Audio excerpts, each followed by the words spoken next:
자, 게으른 투자로 안정적인 수익을 추구하는 자바입니다. 오늘은 2025년 11번째 주 3월 15일 토요일입니다. 일찍 아침에 정리를 하고 영상을 만들었어야 됐는데 좀 늦었네요. 자, 이번 주 카툰을 좀 간단하게 보면 관세 전쟁으로 인한 미국 경기 침체 우려로 주식 유가 및 비트코인 폭락 이런 게 있고요. 트럼프 무역 전쟁으로 전 세계 시장, 주식 시장에 매도 쏟아져 이런 카툰이 있네요. 자, 다음 주는 뭐 아시다시피 FOMC라든지 BOJ 금리 결정이 있습니다. 이번 주는 이슈에 대해서는 좀 넘어가고 잠깐 볼까요? 뭐 볼 게 크게 없는데 트럼프 관세 불확실성으로 인해서 글로벌 경제가 불확실성을 겪고 있으며 무역 관련 주식의 변동성을 증가시킬 수 있다. S&P 500이 뭐 10% 이상 하락을 했었죠. 목요일인들의 한 10% 정도 10% 이상 하락을 했습니다. 기술주 반등이 금요일에 일어났던 것 같습니다. 뭐 데이터가 나왔는데 뭐 나쁘지 않았다. 패드 금리 결정이 조만간 이루어진다. 이런 정도 보겠습니다. 그리고 CPI가 3월 12일 날 나왔습니다. CPI는 실제 예측보다 2.9를 예측했지만 2.8이 나와서 괜찮았다. 이런 정도 보고 넘어가도록 하겠습니다. PPI가 나왔는데 PPI는 0.3을 예측했지만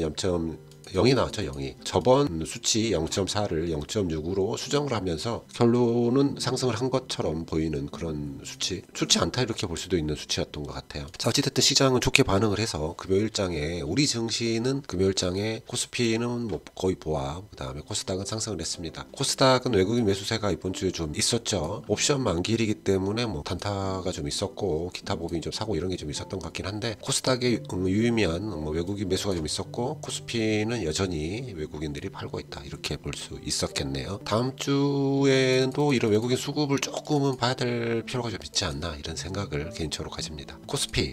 코스피 차트를 보면 캔들 차트를 좀 보면 상승하려는 모습 아니 이거는 이제 코스피 같은 경우 상승보다 횡보 쪽에 훨씬 가까운 모양이죠. 갈팡질팡 어디로 갈지를 모르는 그런 캔들 모양을 보여주고 있다. 코스닥은 20선을 찍고 올라서려는 그런 모습을 보여주죠. 과연 힘있게 올라갈지 여기서 꼬꾸라질지는 봐야겠지만 캔들 모양 자체는 상승을 가르쳐주고 있다. 자, 삼성전자 보겠습니다. 삼성전자는요 캔들 모양을 일단 좀 보면 코스피랑 비슷하게 어디로 가야 될지 잘 모르는 모양새. 이번 주 캔들만 보면 상승하는 형태인 것 같긴 한데 이것도 조금은 쳐다봐야겠죠.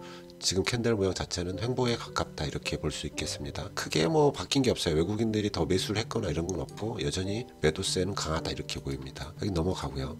자, 니케이 상해 항생 보겠습니다. 니케이는 0.72 정도 상승을 했고 상해가 거의 2%, 항생도 2% 넘게 상승을 한 금요일 증시였죠. 니케이도 횡보 아니면 이제 여기서부터 찍고 다시 상승하려는 그런 돛지 모양을 가르쳐 주고는 있습니다만 어디로 갈지는 좀 더 봐야지만 되는 상황이죠. 상해 항생은 상해 같은 경우에 상승하는 그런 캔들 모양을 보여줍니다. 올라갈 수 있다. 강하게 힘을 좀 보여주고 있는 듯 하고요. 항생도 주저하고 있는 것 같습니다. 계속 올라갈지 횡보할지를 조금 주저하는 모습이다 이렇게 보입니다. 자, 그리고 미국장을 좀 보면 미국장에서는 금요일에 1.69, 그 다음에 나스닥이 2.6, 그 다음에 S&P가 2.13% 상승을 했죠. 크게 상승하면서 히트맵 자체가 전부 다 아주 보기 좋은 녹색으로 물들었다 이렇게 볼 수 있겠습니다. 캔들 보시면 일단 S&P는 4주 연속 하락하면서 음봉을 좀 나타내긴 했지만 상승하려는 모습을 그런 캔들 모양 물에 빠지기 직전에 겨우 목만 내밀고 있는 이런 모습으로 보이긴 합니다. 나스닥은 좀 물에 잠겼죠. 뭐 바닥을 힘차게 딛고 올라설지 구름 위에서 아니면 이대로 계속 수면 아래에 가라앉아 있을지 모르겠지만 노력하고 있다. 뭐 횡보거나 하락할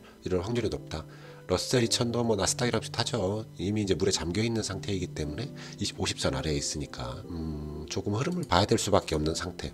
다우도 S&P랑 비슷합니다. 겨우 목만 내밀고 있는 상태죠. 지금 나스닥과 러셀 2000 같은 경우에는 10%를 넘었고 S&P에도 앞서 이야기했지만 목요일에 거의 DD가 10% 가까이 빠졌었기 때문에 지금은 조정 장세가 맞겠습니다. 이럴 때는 좀 자신있게 매수를 시작해보는 것도 나쁘지 않다 이렇게 보이죠. 자, 비트코인은 좀 다를 수 있겠습니다. 오전에 캡처한 거기 때문에 좀 다를 수는 있겠지만 코인 자체는 소폭 기술적 반등이라도 일으키려는 모습을 좀 보여주고 있습니다. 여전히 하락 횡보세가 보이고 있고요. 금 현물은 국제금 같은 경우에는 상승하는 모습을 보여줍니다. 국내에서는 저번에 이제 김치 프리미엄 이후로 조금 안정화되려는 모습인데 월요일장에는 좀 더 올라가려는 모습이 보이겠죠.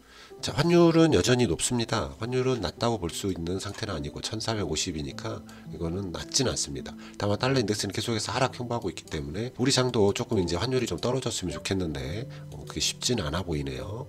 아무래도 이제 큰 이벤트 탄핵에 관한 이벤트가 끝나면 좀 나아지려나 싶습니다. 빠졌습니다. 자, 그리고 엔화 환율을 좀 봐야 되는데 엔화가 이번 주에 19일 날 똑같이 FOMC랑 비슷하게 금리 결정을 해야 되겠죠. 절반인 것 같아요. 이번에는 동결하고 다음번에 금리 인상을 할 수도 있다 이렇게 보는 시각이 있는 것 같고, 이번에도 금리 인상에 대해서 좀 확률이 있지 않나 이렇게 보는 시각도 있는 것 같은데, 아무튼 지금 150 아래로 지금 빠져 있는 상태이기 때문에 조금 더 안정화가 되기를 개인적으로는 바랍니다. 그리고 엔화 역시 정상적으로 한 1,000원 근처까지는 올라가 주는 게 좋지 않겠나 개인적으로 그렇게 생각하는데, 이렇게 되면 이제 또 문제가 있겠죠. 다른 문제가 생기겠죠. 그건 이제 그때 가서 고민을 해야겠습니다.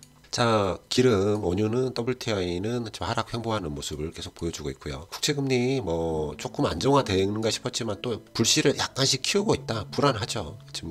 이게 지금 아래 공포가 다시 리세션에 대한 공포가 조금씩은 생기고 있는 것 같기는 합니다. 이 공포감이 아직은 살아있기 때문에 불씨는 아직 살아있다 이렇게 보입니다.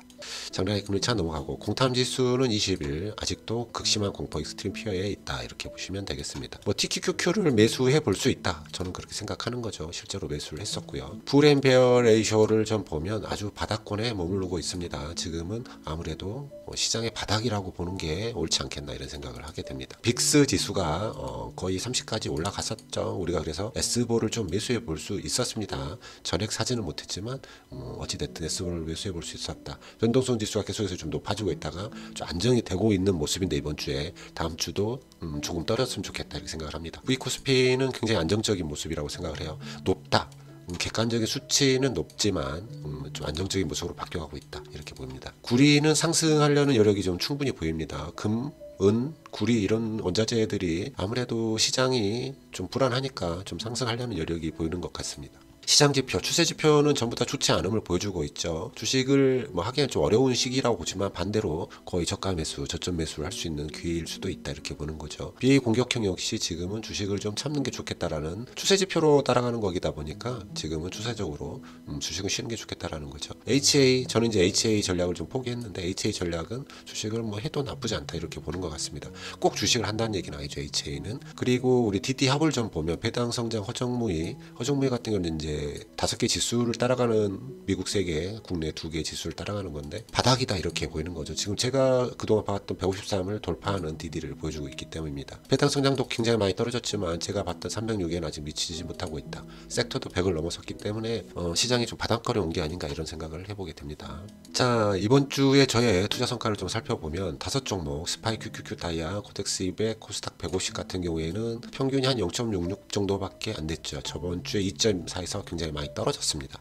제 전략 자산 역시 4.14대에서 3.46으로 많이 빠졌죠. HA를 포기하면서 그리드와 어떤 배당에 대한 계좌의 정리가 좀 있어서 돈의 움직임이 있었죠. 대체를 통해서 종목들을 움직였기 때문에 이런 일이 좀 생겼다 이렇게 보시면 됩니다. 아무튼 해외 계좌는 그나마 빅4가 조금은 상승이 있었기 때문에 조금은 나아졌다. 하지만 국내 계좌는 약간은 하락을 했고요. 기타 계좌는 많은 하락을 보여줬습니다. 그래서 금요일장에 잠깐 시장을 좀 보면 우리 같은 경우에는 뭐 차이나 좀 좋았고요. 그 다음에 SKC가 좀 좋았네요. 룬이 좋았고요. 제가 가지고 있는 종목에서 보는 겁니다.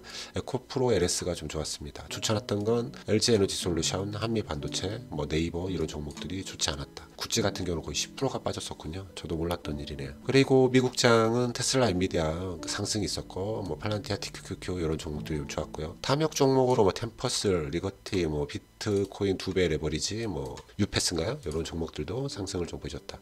비트코인 선물도 좋았네요. 그래서 제 투자 성과의 그래프를 좀 보면 일단 비트코인은 좀 많이 하락했죠. 좋지 않은 모습. 금연물은 소폭 상승한 모습을 좀 보여주고 있네요. 나머지는 좀 뭐 크게 큰 차이가 없습니다. 여전히 바닥을 기고 있는 상태. 올해는 좀 투자 성과가 뚜렷하게 보이지 않는 그런 게 좀 있는 것 같습니다. 자, 종목 수익이랑 계좌 YTD를 다시 한번 살펴보면 여전히 안 좋은 종목들도 꽤 많이 보입니다. 이런 종목들. 뭐 결국에는 이제 제가 많이 손대는 건 탐욕 계좌인 거고, 나머지는 거의 손대지 않는 그런 형태이기 때문에, 한 달에 한 번 정도 손대는 형태이기 때문에 뭐 크게 나빠지진 않았다. 다만 YTD가 많이 빠진 게 보입니다. 파란색들이 너무 많이 보이네요. 다음 주에는 좀 더 나아지길 기대하면서 영상 마무리하겠습니다.